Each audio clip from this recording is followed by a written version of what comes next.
All right, we're back live, the Sparky Milarky Show. We got a caller. Aaron, you there?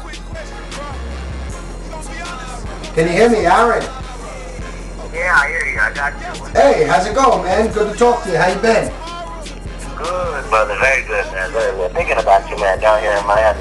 Yeah, I know. I've been thinking about you a lot, too. You're live on the Sparky Milarky Show. How's the family? Everything good? Yeah, everything is wonderful, man. Always, always, man. I was thinking about calling up and talk to you about whatever stuff, you know what I mean? Yeah. We for you people that don't know, this is my good friend Aaron.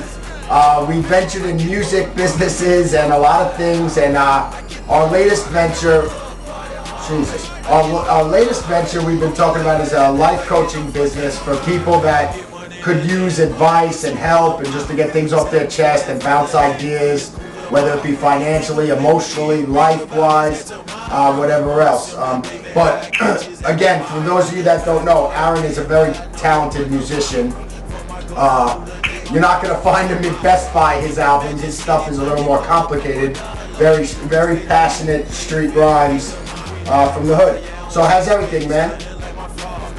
Everything's wonderful, man. You know, it's funny you talk about the life coaching thing because it's something that me and you wanted to do. Together, we already wanted the life coach. Why do you think that is? Absolutely. Oh, God. Me and you life coach every day, a lot of different people. You know what it was? I think that I saw you as part of that vision. I felt like, I don't know. Because one of the things that people need to know is that you don't need anybody to do anything. And some people put their lives on hold because they want to roll with somebody else, you know?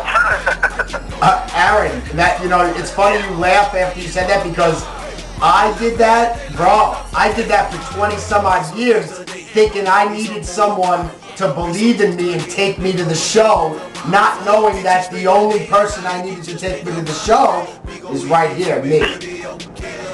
Yeah, so after 25 years and you realize that, you still want to do it with me and I still want to do it with you. So that's cool, you know what I mean? Because I know I don't need it, but I want to, you know? Oh, wow, that's funny too, because a good friend of mine a couple weeks ago, or a couple months ago, he was kind of passionate about something, and he said, and someone said, oh, you need it? And he said, I don't need it, I want it. and I was like, yeah, I like that. Yeah. I gotta tell you something. Today, you know, it's not a regular day today, you know, it's the 19th of December. And I gotta imagine for a second, what if the world really was gonna end in 48 hours? Wow. I mean, on the Mayan calendar, you're referring to the Mayan calendar, December 21st, 2012. Yeah, it's supposed to happen the 21st to the 23rd, but I don't really care about that. The thing is, what makes us care about that? I mean, if you looked all around you and you saw a bunch of people building Noah's Arks and, you know, running for the hills, you know, but did you do anything to prepare? You know what I mean? What did he say? Did you do anything to prepare for yourself, or do you just go by the people around you? You know, because if you listen to yourself, you know, you might get prepared a little bit, but we depend completely on everyone else to let us know how we need to feel. You know, when I wake up tomorrow, it's December 20th, 2012. It's supposed to be the last day, the last normal day of the whole world. And I'm going to send my kids off to school, and I'm going to go do the brakes on my truck. Yeah. You'd think that at least I would just, on the chance that it could be the last day of the world, I'd keep my kids home and go to the beach. Or go to Disney World or something. Wow. Maybe get some automatic weapons, some gas, some candles, something to survive the storm. I have done nothing. And you know why I've done nothing? Because no one told me to do anything. I still don't make decisions for myself, even though I want to be a life coach, even though I pass these tests I set for myself in life. I still don't do anything unless somebody tells me to. You personally? Because I know you do some, you're a boss. You do your own things. I hear you, but But compared to everybody else, I may be doing well. But you know what made Michael Jordan great? Because I'm going to give you a sports reference. Absolutely. I know you love sports. I'm going to use the Michael Jordan reference. Michael Jordan was great because he set standards for himself based on his performance. He didn't say, you know, let me play a little bit better than Larry Bird, but let me dunk a little bit better than Dominique Wilkins, or let me just make more jump shots than John Starks when it counts. He said, you know, forget all those guys. Right. He said, I won the championship last year, and I got to push myself even farther. Not to cut you off, but you make a great point. He competed against himself. When you compete against yourself, you try to outdo what you did yesterday tomorrow. It's a wonderful thing. Yeah, tomorrow might be the last day of the world. Like I said, you think I would get a couple of bullets, some gas, cans of gas, a couple cans of food. But no, you're living your everyday life. You're not going to skip everyday life because, you know, you're not going to spook your kids. TV, the football's on, Starbucks is on, you know, New Year's Eve parties being promoted. I don't listen to myself and my instinct. I wait to see what everybody says. Even though I may be too good and be a boss by standards, I have my own standards. And I feel like I would like to be doing so much better. The second that I look at everyone and say, well, I'm doing better than them, I'm a boss to them, that limits me to South Florida. That limits me to where I'm at. And, you know, people aren't happy unless they're growing. Because success is not a destination.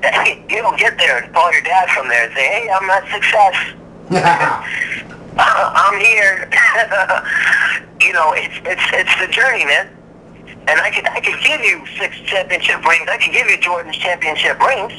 Don't mean nothing. It's not really about the rings, is it? That's right. And now what I wanted to say to you is, I think part of being a man, and people, what you also don't know is Aaron and I met in a studio on a track where we both came in as separate entities to lay down 16 bars and come together through a mutual friend. That mutual friend isn't around. Aaron and I stuck together.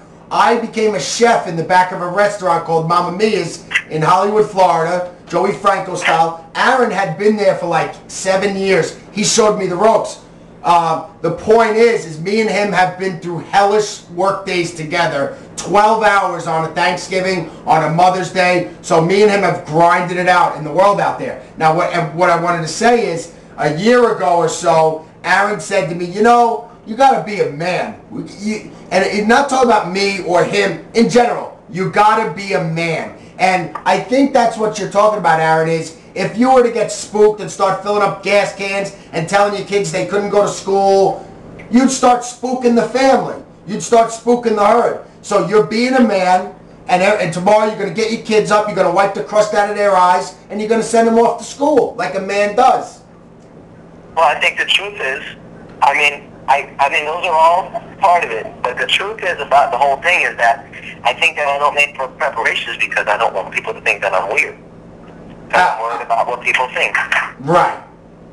And I'm not, you know, being a full-on man about it. And you know, that's what being a man is all about. Yeah. Recognizing what the fuck is going on. Yeah. And being, I'm sorry.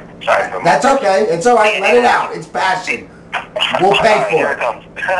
But no, my ability to do a genuine self-assessment is what gives me value. Amen. Is that I can look at myself and say, you know, I haven't done a good enough job.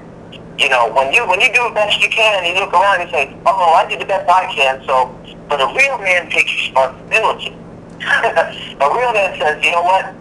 I shouldn't have brought you with me, and you let me down. That's my fault. Absolutely. And you and I have come a long way, and I'm very proud of you as my friend, because me and you have both been through hard times, hard spots, and we've come to each other for motivation and advice, and we both picked each other up. I got to pay some bills. I wanted to say I'm very proud of you, man. You're a good dude, and I'm glad I have you as my friend. We're going to pick this up like in a couple days, part 2. Anytime you text me, I'm going to step out of work or anywhere I'm at, I'm going to call right away, man. Anytime you want me to be part of your show, man. Thanks, man. You want to do some shout-outs? Or I know you're not big on shout-outs, but you might have 1 or 2. What city? You in New York? You in New York?